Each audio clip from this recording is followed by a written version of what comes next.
All right. So what? I can't catch a break today. All right, maybe no topics today. How can I help you? Caller on line 1, Michael Regan. Hey, Mike. I'm not too sure what the young lady, the uptalker there, had to do with the topic at hand, but I wonder if you might agree that I prefer the flugelhorn to the flute. And if a person who plays a flute is a flautist, what's a flugelhornist? Call it any time. You got a darn good personality on you. Love it. Mike, you woke me up from my nap when you said something to the earlier caller who wanted to look ahead and see when she was going to get on this and that in the government. And your answer included the comment that Obama health care plan has not kicked in yet, and the word that preceded that was either fortunately or unfortunately, and I'm afraid it sounded like you said unfortunately. Yes, what I was stating there is Obamacare is supposed to, by 2014, make all eligible United States citizens have no pre-existing condition clauses. Right now, the Obamacare has just under 19s, 100% guaranteed issue. So the insurance carriers have had to have raised their rates to cover these provisions where if someone has a pre-existing condition, they can apply for individual insurance and be automatically accepted. But this young woman was only 62 years young. She's not eligible to get insurance because she had a heart repair, which makes her uninsurable in individual insurance eyes. So she's scrambling right now, and her COBRA is running out at the end of the month. So I'm not a fan of Obamacare at all. I don't think we should force Americans to buy anything. But this woman needs insurance, and one of the good provisions with Obamacare, if there's any, is that it'll make it guaranteed issue, that you'll be able to purchase it either through an exchange or through an insurance agent and have underwriting not be able to deny you. The downfall is wait until you see the rates. It is such a scam that it was going to lower the rates. It's not going to lower the rates. There's no way it's going to lower the rates. The rate increases are averaging 2 to 3 to 6% on the group, and Anthem alone tried to pass a 19% rate increase, and the Department of Insurance is much more on the ball than they used to be in the old days, and they denied it. So they're raising rates, getting ready for all this for 2014. It's not going to do everything it was told to do. And I'm not a politician at all, and I don't ever want to appear to be. I'm an insurance agent. But if you look at Mitt Romney, he invented universal health care in the state of Massachusetts, which I'm licensed in. And you can go to the Massachusetts Exchange. It's called the Connector. He is now in all the debates saying he's against Obamacare. And Obamacare mirrored Mitt Romney's original plan. So if obviously he felt it wasn't a good move, I'm not a fan of it at all. How about yourself? Well, about myself? Yeah, how about yourself? What do you think? Well, it's the death of our country, and it's the death of my country, more personally speaking. So I am foursquare against it. But so in your reply to her, you were saying, unfortunately, in her case, right? Okay. So I'm glad to hear you say that overall.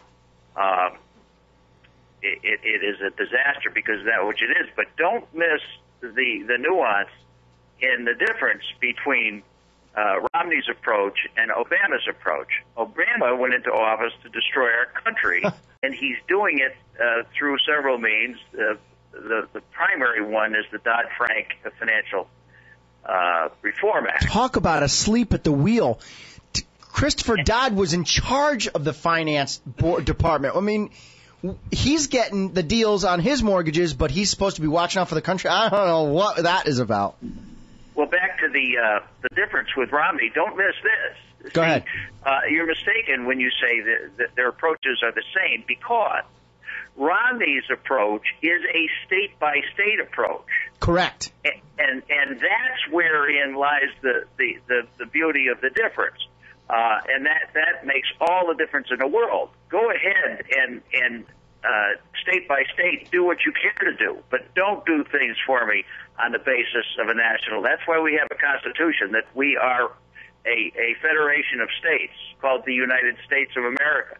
And for Obama to do things on a countrywide basis and a worldwide basis is the death of our republic. And so there's a big difference. Even if the thing were identical, it's substantially different that Romney proposed something to be done on a state level, and Obama's requesting it to be done on a federal level. National level. All you have to know is, one of the.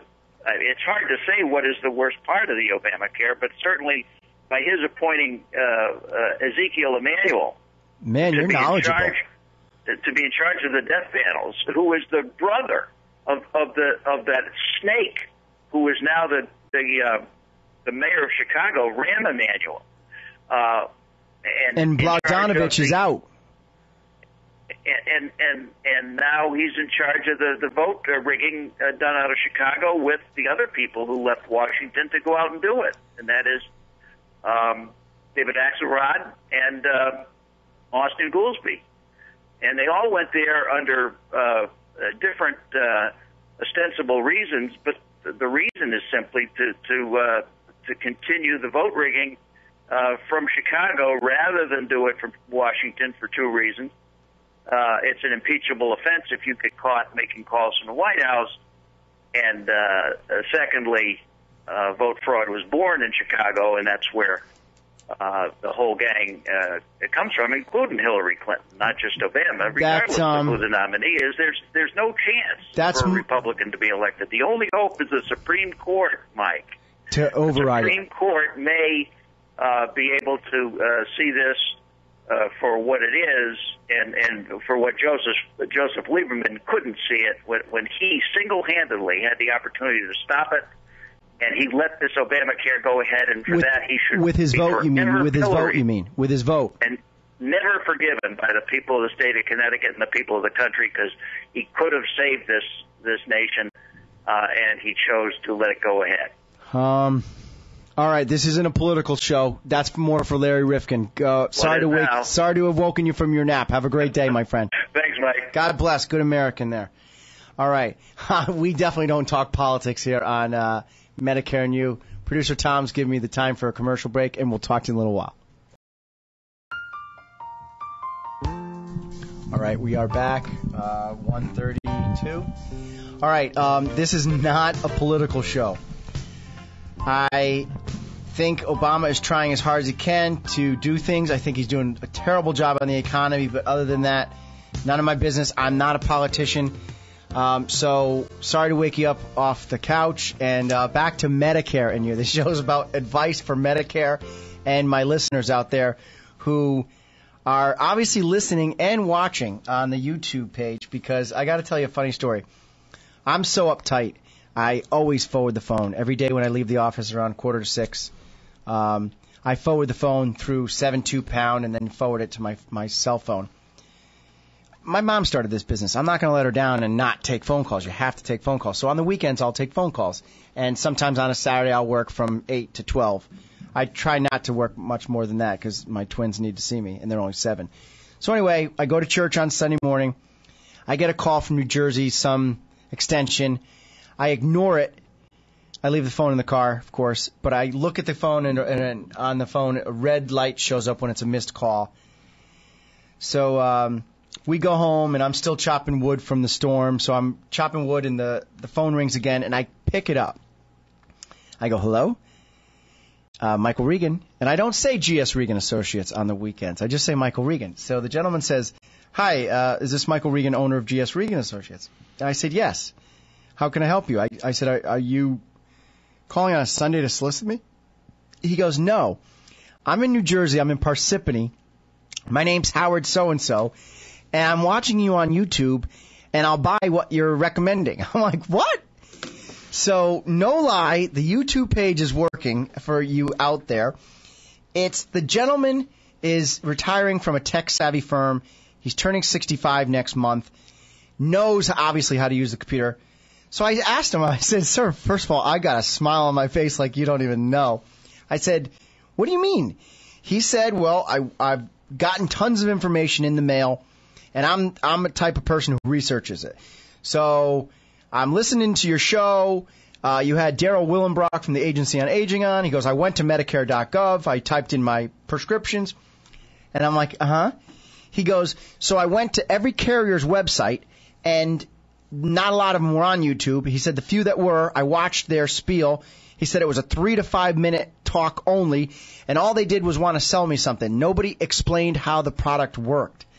And I'm like, well, the purpose of the show is to do that, is to show you the differences between a Medicare supplement and a Medicare Advantage and explain how this works. I said, you know, I'm an advocate. I'm not just a salesman. Yes, I do sell.